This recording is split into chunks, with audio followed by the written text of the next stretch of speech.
Versículo 1 a 6, Gabriel, por favor. Depois desses acontecimentos, veio a palavra do Senhor a Abrão, numa visão, e disse: Não temas, Abrão, eu sou o teu escudo e o galardão que será sobre modo grande.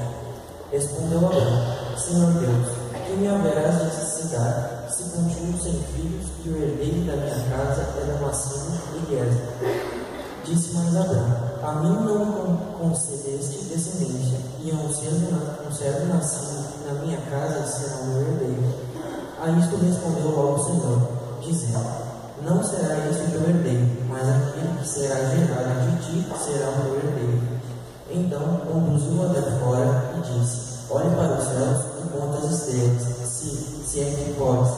E lhe disse: Será assim a tua posteridade. Ele deu ao Senhor, e isso lhe foi imputado à justiça. Ok, é a leitura. Isso aqui tem diretamente a ver com o primeiro mandamento. O primeiro mandamento é: Eu sou o Senhor teu Deus. Aqui o Nero nos explica assim, que a fé faz tanto o apego ao Deus vivo ou ao Deus morto. A fé em si não é virtude alguma. Ela é apenas a mão que recebe. Agora, a fé que se apega à palavra do Deus vivo, essa é a fé que salva da condenação eterna, não por causa de mérito seu, mas por causa do presente pela qual perdão dos pecados. Ouçamos também a leitura de Hebreus, capítulo 11, versículos 1 a 16, onde o apóstolo, ou, a gente não sabe direito, um amigo dos apóstolos, escreveu uma brilhante passagem sobre o valor da fé. Por favor. A natureza da fé. Ora, a fé é a certeza de coisas que se esperam, a convicção de fatos que não se veem. Pois, pela fé, os antigos obtiveram bom testemunho. Pela fé, entendemos que foi o universo formado pela palavra de Deus, de maneira que o visível veio a existir das coisas que não aparecem. Pela fé, Abel ofereceu a Deus mais excelente sacrifício do que Caim, pelo que obteve testemunho de ser justo, tendo a aprovação de Deus quanto às suas ofertas. Por meio dela também, mesmo depois de morto, ainda fala. Pela fé, Enoque foi trasladado para não ver a morte, não foi achado, porque Deus a trasladara. Pois antes da sua transladação, obteve testemunho de haver agradado a Deus.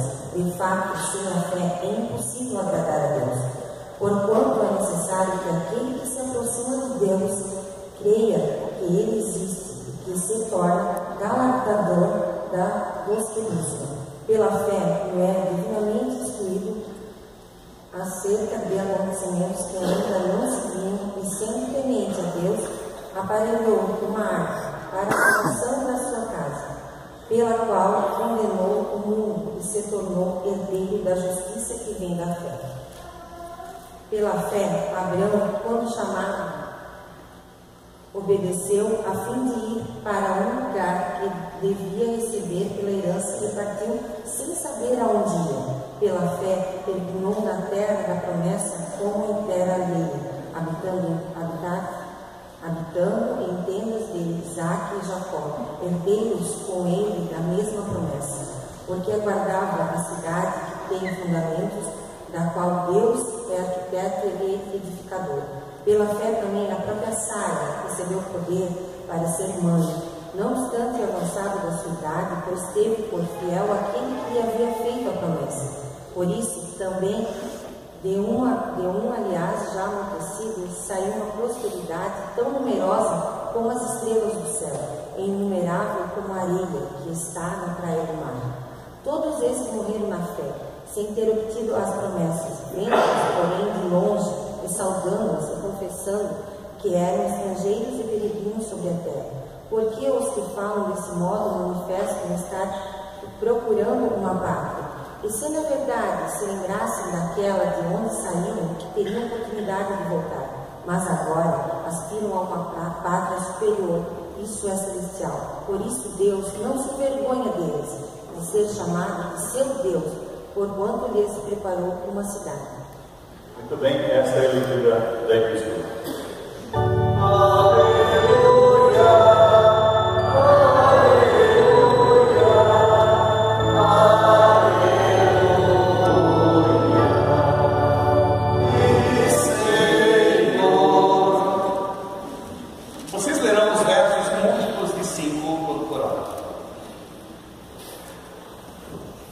seguir, dirigiu-se Jesus a seus discípulos, dizendo: por isso eu vos advirto, não andeis ansiosos pela vossa vida, quanto ao que haveis de comer, nem pelo vosso corpo, quanto ao que haveis de vestir. Porque a vida é mais do que o alimento, e o corpo mais do que as vestes. Observai os corvos, os quais não semeiam nem ceifam, não têm despensa, nem celeiros. Todavia Deus os sustenta. Quanto mais valeis do que as aves.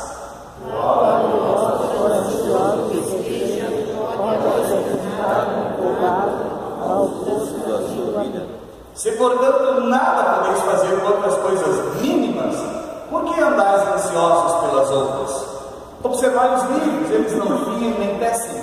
Eu, contudo, vos afirmo que nem Salomão, em toda a sua glória, se vestiu como qualquer deles. Ora, se Deus veste assim a erva que hoje está no campo e amanhã é lançada no forno, quanto mais tratando-se de vós, homens de pequena fé. Não andeis, pois, a indagar o que haveis de comer ou beber, e não vos entregueis a inquietações. Porque os gentios de todo o mundo é que procura estas coisas, mas nosso Pai que está nos céus. Buscai antes de tudo o seu reino, e estas coisas vos serão acrescentadas.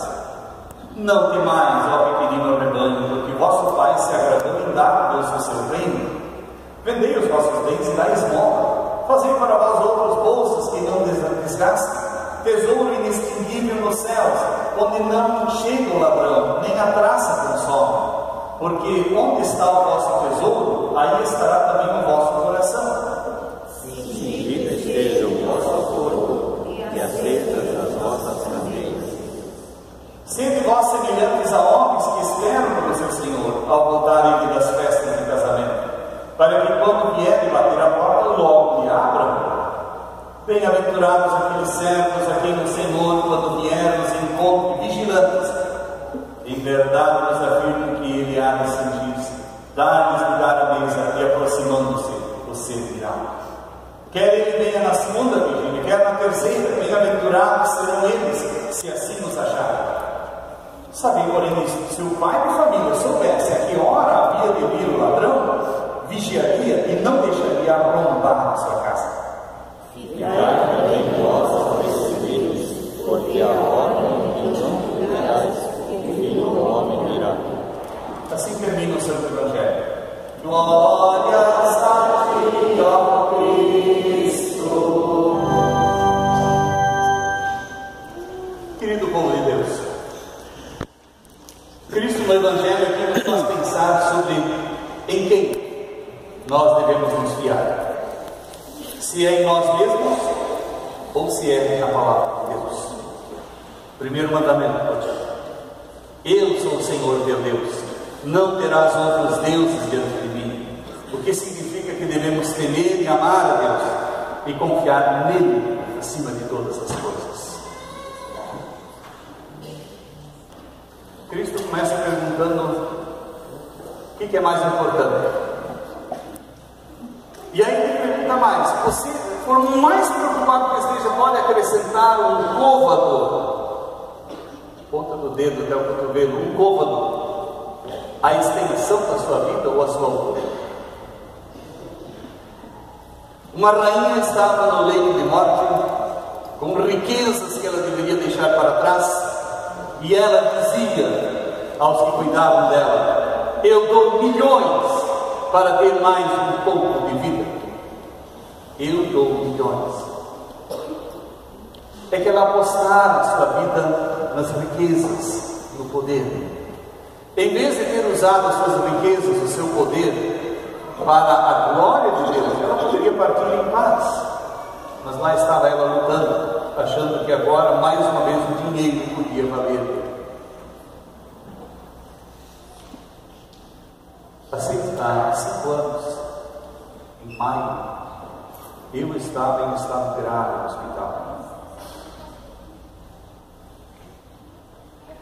Hoje, olhando, eu sei que eu passei porque Deus me poupou.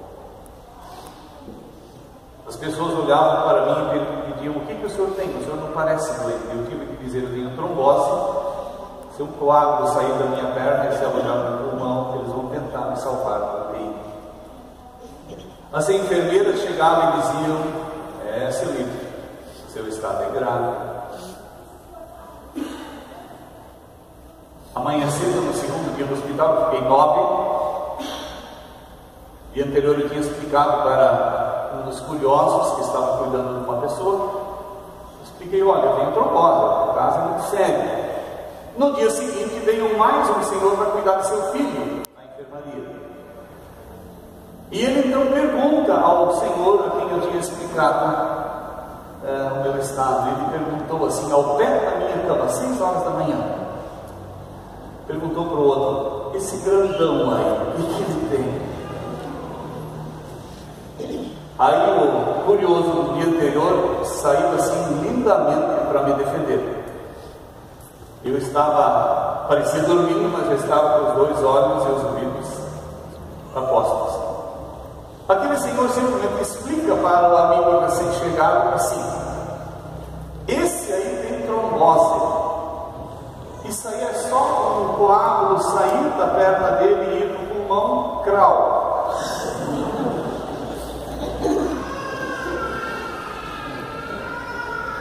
Começava ali uma carga sobre mim, mais pesada por causa dessas palavras. E ela só foi aliviada no domingo à tarde, quando um amigo chegou e disse: minha sobrinha também teve isso e sobreviveu. Há uma chance. Mas ali você vê que você pode ser milionário, bilionário, rico, pobre, e você não consegue fazer nada para estender a sua vida. Nós vivemos e morremos em Deus. Cristo nos ensina isso. Você não pode acrescentar nada. Você vai lutar, precisa, pela sua saúde, pela vida. Mas a nossa vida está nas mãos de Deus. E felizes de nós os que acolhemos a mensagem do amor de Deus. Infeliz aquele que diz: não, Deus não existe. E mais infeliz quando ele diz: vá ao laboratório e prove que Deus existe. Ele imagina uma caricatura de Deus e depois tenta me provar que essa caricatura não existe. Deus é o infinito pessoa que nos ama e que envia o seu Filho com provas incontestáveis, inegáveis aqui no mundo, para nos dar a vida eterna. O que você faria na sua vida se você soubesse agora que você tem só mais 1 ano de vida? Não importa a sua idade, se você tem 10, 5, 20, 80, se você recebesse agora essa garantia, você tem 1 ano de vida. Talvez os mais idosos diriam: puxa, obrigado. Os mais novos, ou até eu mesmo diria: mas só isso? E nós não podemos fazer nada a não ser repousar na graça de Deus. E aí dizer: ainda que eu ande pelo vale da sombra da morte, eu não temerei mal nenhum, porque tu estás comigo. A tua vara e o teu bordão me confortam. Cristo nos faz pensar que, estando em Deus, acolhendo a mensagem de Deus, nós estamos bem. Façamos, portanto, da mensagem do amor de Deus em Cristo o fundamento da nossa fé. Fé todos têm. Não há uma única pessoa na terra que não tenha fé. Não há. Mesmo o maior incrédulo, ele é incrédulo em relação ao Evangelho, mas ele crê em outras coisas. O incrédulo acredita que não há Deus, acredita que não há juízo final, não há céu, não há inferno. É a fé que ele tem, uma fé totalmente vencida perante o infinito pessoa que é Deus. Mas ele tem essa fé, ele diz que isso não é fé. Você é tão infeliz como aquela pessoa que está montada na vassoura e diz: eu não sou puxa. Onde está o vosso tesouro, aí estará também o vosso coração. O seu tesouro é a palavra de Deus. O seu tesouro, querido ouvinte, é a graça de Cristo. Você vive e morre por Cristo.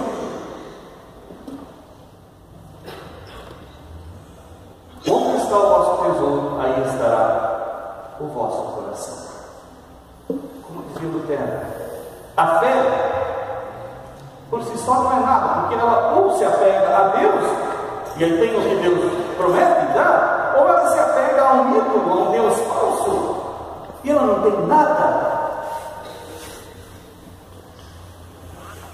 Agora nos apegando à palavra de Deus, quer estejamos ricos, pobres, novos, idosos, com saúde, na doença, não importa, Ele está conosco, Ele nos guarda, Ele nos ampara, Ele nos conforta, Ele dá sentido à nossa vida, e nós sabemos, bom, enquanto eu viver aqui, eu vou louvar a Deus com meus bens, minha inteligência, meus dons, vou honrar minha família, a minha posição na sociedade, a minha postura, vou servir a Cristo na comunidade cristã. Chegou a hora de partir, ninguém quer partir. A vida aqui sob a luz do sol é uma zona de conforto, ninguém quer partir, mas vai chegar a hora. Exatamente como uma criança no ventre da mãe, ela tem uma zona de conforto fantástica, é um mundo perfeito, mas ela precisa passar pelo trauma do nascimento. Assim vai chegar o nosso trauma final, que é a morte, é o desenlace, é a despedida aqui do mundo. Estando em Deus, fazendo da palavra de Deus o nosso tesouro, fazendo de Cristo Salvador o nosso tesouro, nós estamos bem na vida e na morte. Deus te conceda isso. Amém.